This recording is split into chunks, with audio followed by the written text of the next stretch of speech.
Okay, we're going to talk about creating circles. Circles, I've found, is the hardest to teach and the hardest to learn. And the reason is, my very first class in teaching circles, I had 5 different students, and they each had different size hooks, different kinds of yarn. One person had very fine yarn, one person had more of a chunky yarn. But mostly the reason why it became more difficult to teach was because all these people had different tensions. So I had to teach in a way that shows people how to increase and decrease. And I'm going to show you 2 different methods of how to create a circle. Neither one is right or wrong, it's simply a matter of preference.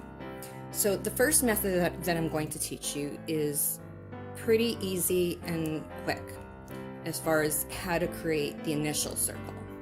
We're going to go over how to grow the circle in a little bit, but as far as how to create the initial circle, we have our slip knot.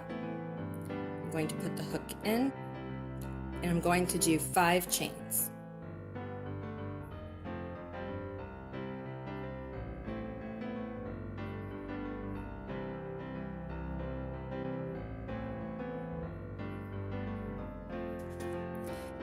Now I'm going to take my hook, which is still in my last chain, and I'm going to join my last chain and my first chain. So I'm going to take my hook, aim towards the bottom.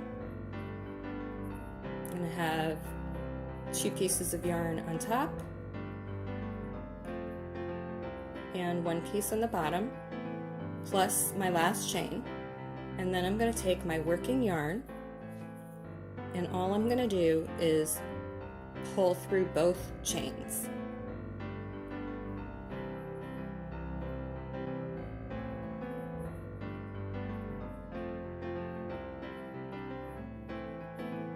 And this makes a small little circle.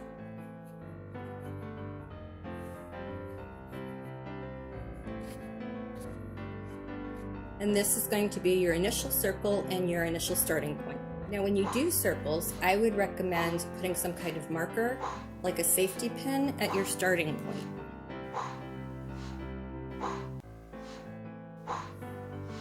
So that way when you continue to do circles and you go around and around, when you start changing your pattern, meaning how quickly you grow your circle or how quickly you decrease your circle, always have your same starting point. Because if you don't, then instead of a circle, you're going to have an oblong shape because you're not being consistent with your pattern. That's why you always need to use the same starting point. Just a quick note,